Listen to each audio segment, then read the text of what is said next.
Les damos la bienvenida al taller de creación literaria para escritores. La dirección del taller está a cargo del escritor Juan Diego Mejía y busca fortalecer a escritores con proyectos narrativos en curso que requieran acompañamiento en la creación literaria, centrada en el género narrativo, cuento, relato, crónica y novela. Que invité a Esteban Duperli, que es uno de los 5 finalistas, para que esté con nosotros una hora el próximo sábado. ¡Ay, Me, qué bueno! me parece muy interesante. Él escribió una novela que se llama Dos Aguas, la publicó Angosta. Es una novela muy, muy bella que tiene que ver con un episodio que ocurre del Ministerio de Cultura de novela, Mateo, que ocurre en Urabá. Me parece ideal pues hablar con él. Es un escritor nuevo y con una editorial pequeña, nueva, y llega rápidamente pues a esta instancia de finalista del premio de novela. Eh, los otros finalistas, como les digo, William Ospina, Orlando Mejía Rivera, Julio Paredes y Sara Jaramillo, que ojalá también la podamos tener, que es otra de las de acá de Medellín, que escribió esa novela bonita de cómo maté a mi padre. Ya se consigue en las librerías de este libro. Sí, se consigue. Gerardo, Sí, es fácil conseguirlo. Bueno. Ojalá puedan conseguir, pues no solo por apoyar a Angosta, sino también para que se enteren de una bonita novela. Y es una novela ¿Cómo se llama ¿Cómo se llama, Juan Diego? Dos Aguas. Juan, y entre la de Duperli y la de Sara, ¿cuál me leo primero? ¿Cuál está mejor? Sí, son muy distintas, Vane, porque la de Sara tiene una particularidad, y es que tiene esa cosa sentimental del padre y de pronto atrae más. Pero a mí me parece que está mucho mejor construida la de Esteban. La de Sara es muy espontánea, es muy íntima. Bueno, listo. Entonces, hoy tenemos esos 2 textos. Preparen entonces para la próxima semana, vengan a las 9:30. Ojalá la hayan leído. Y vamos a trabajar en principio el texto de Olga. Voy a abrirlo. La existencia de la velocidad. Ojalá que no me vuelva a fallar esta internet hoy. Bueno, ¿la están viendo? Ah, no, este no es. Sí, sí es. ¿La están viendo, cierto? Bueno. Sí, sí, señor. Ok, entonces está a disposición de quien quiera tomar la palabra. Juan, yo quiero hablar. Dale. A ver, a mí me parece que el tema de este cuento es bastante potente. El tiempo yo creo que consterna a todos, no solo a los científicos, no solo a los ingenieros, no creo yo pues que también a los escritores y a los artistas. Y bueno, ella, si no estoy mal, nos había entregado un cuento antes también que hablaba de la ciencia. Me parece que tiene un manejo indicado de la ciencia, porque el tiempo en efecto no es un vector, es una vaina ahí rara que afecta a todo, pero que en últimas no tenemos como unas herramientas sólidas para definirlo. Yo siento que le falta carne a la historia. O sea, ahí, por ejemplo, al principio habla dizque del paro, pues y yo digo, bueno, voy a hablar del paro, yo me siento totalmente identificado, soy ingeniería, entro en paro, entonces, bueno, ¿qué significa estar en paro cuando uno está cargado académicamente, cuando uno está con el estrés a tope? Y bueno, esa parte no me quedó muy clara. Y al final, o sea, yo siento que que el final fue como, o sea, fue un salto en el tiempo demasiado grande, que siento yo que le falta como ampliar el desenlace, como de verdad mostrar de que ya me cansé, ya no quiero seguirle investigando a esto, pero bueno, o sea, el por qué es que nos fuimos a andar a la ciudad y toda esa situación que se había hablado unos párrafos antes, pues se evacúa de una manera muy rápida. Y yo siento que sí, que ese puede ser un final válido. Me robaron mi estudio, ¿cierto? Porque otro se llevó el crédito, pero bueno, si la reacción mía es estar quieto, ¿por qué voy a estar quieto? O sea, ¿por qué no me voy a quejar? Entonces, o sea, siento que de pronto ahí hubo, no sé si la palabra es la elipsis, una elipsis demasiado grande. O sea, de verdad yo creo que hace falta ver como ese cansancio, porque es algo que a mí me pasa, o sea, cuando yo soy demasiado estallado en la universidad, o sea, llega un momento como que se rompe esa calidad estudiantil, como que ya no soy capaz de rendir más. Entonces, no sé, o sea, para mí ese final pierde verosimilitud porque no veo las razones para quedarse quieto frente a perder algo por lo que se estaba trabajando. Entonces, no sé, me hace falta como ver el cansancio de los personajes y ver ese desestrés del que se nos menciona al final, pero que no lo veo. Ya. Bien, bien, Marcos. ¿Quién quiere hablar? Yo pienso que sí, aprovecho que todo el mundo está callado y me meto, Juan. Dale. Que yo pienso que sí le falta un poquitica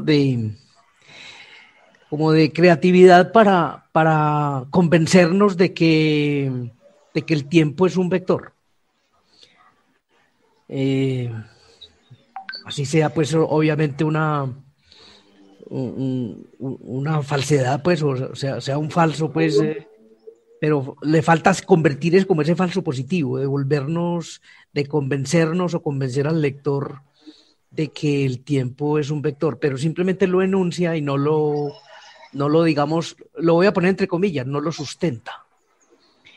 Entonces, uno le va perdiendo como respeto al texto cuando encuentra que habla de una teoría newtonana del siglo XIX y Newton estuvo en el siglo XVII y la teoría newtoniana de las tres leyes de Newton fueron publicadas durante la vida de Newton. Newton la publicó teniendo 60, 70 años, no sé la cifra, pero ya siendo grande. Él publicó su texto. Aquí aparece que la teoría newtoniana es del siglo XIX. Entonces uno ahí ya dice, pues el conocedor inmediatamente dice, no, está simplemente especulando con la figura de la velocidad y el tiempo. Pero yo te hago una pregunta, Julio, ya que tocaste ese tema. El cuento es sobre eso, es sobre la velocidad. No, el cuento no es sobre la velocidad, el cuento tiene otra magnitud. Sin embargo, los soportes, como lo que soporta la casa, las vigas de la casa están en un conocimiento científico o en un estudio científico. Entonces, en esas vigas que tiene la casa, ahí no puede fallar. Porque entonces inmediatamente el lector conspicuo inmediatamente dice, pues es simplemente una especulación. Pero entonces no puede fallar, pero no se le exige que sea profundo. Sí, está bien, puede ser superficial, pero es que afirmar que la teoría de Newton es del siglo XIX, no. Sí, no, está bien. No, pues, está bien. O sea, es un error. Newton era contemporáneo de Leibniz y los dos llegaron al cálculo infinitesimal sin conocerse y sin haber internet, sin nada. Él en Inglaterra y Leibniz en Alemania. Sí, exacto. Entonces cuando uno lee eso y tiene un poquito de conocimiento, uno ahí como que le pierde como respeto al texto. Eso es lo que quiero decir, que Pues, en cambio, cuando eso está sustentado y se agarra como de raíces fuertes, uno como que soporta el resto, como que soporta el hecho de que afirme de que la velocidad no existe, de que entonces uno ya dice, bueno, ¿y por qué? Bueno, ya eso es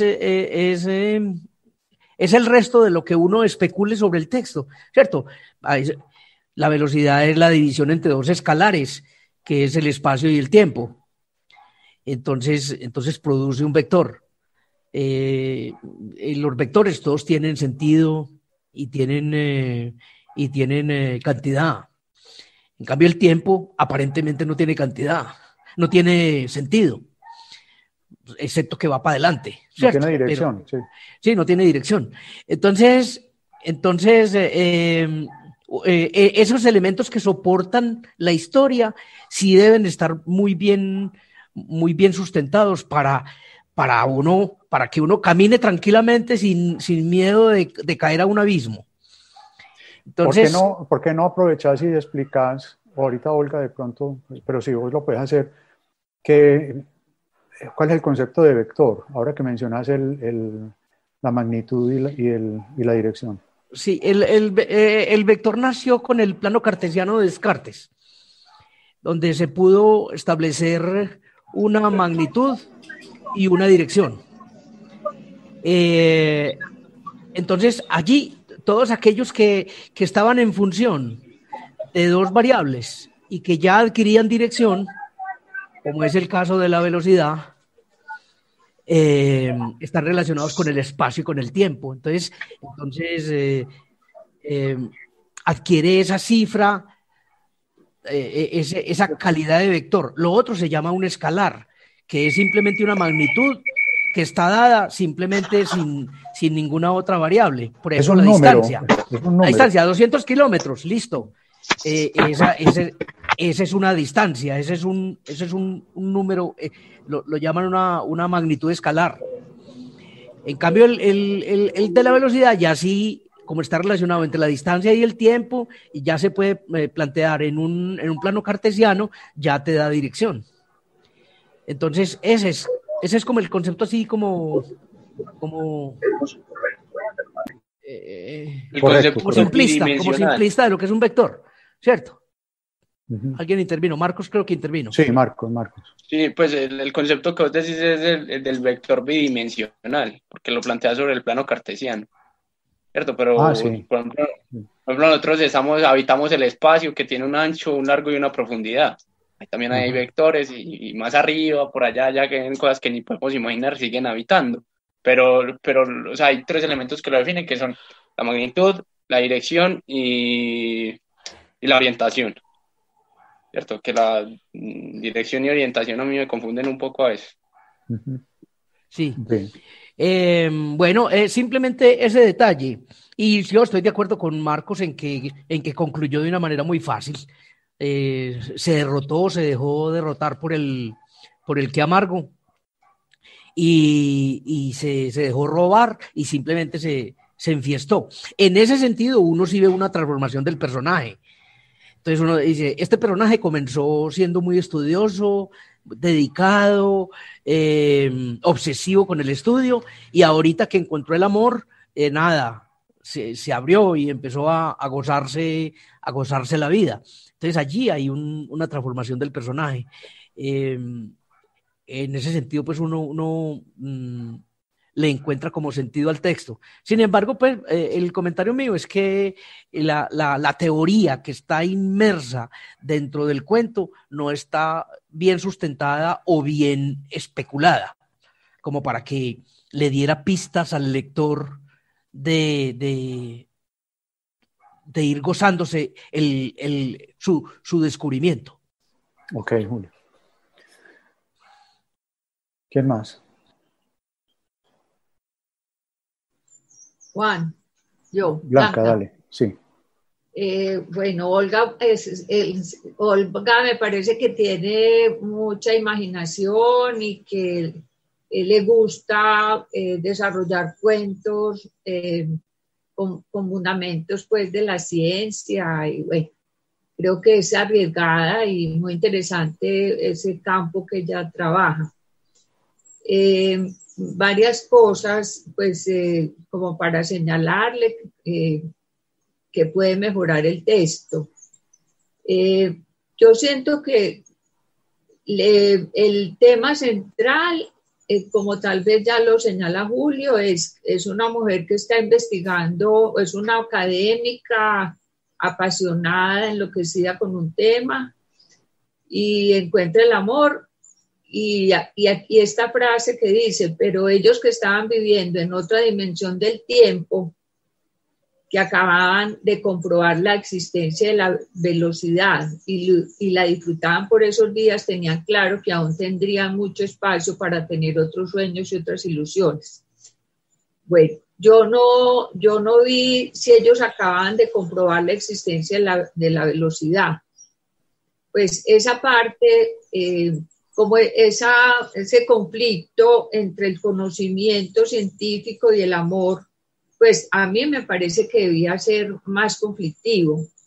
Ella como que dejó muy rápido su pasión, me parece, su pasión por la ciencia la dejó muy rápido cuando encontró este médico. Pues médico, músico, pero él era músico, ¿cierto? ¿Quién? Bueno, JJ. Sí. Era matemático, ¿no? Era matemático puro. Matemático, pero Sí, como que matemático. Música. Bueno, Pero se dedicaba a la entonces música. Sí. lo encontró muy rápido, inclusive en la primera entrada para un concierto que le dio el hermano, ahí mismo lo conoció, pues siempre al día con el hermano, y el día que le entregó una entrada para un concierto, ahí mismo lo conoció, se enamoró, pues, bueno.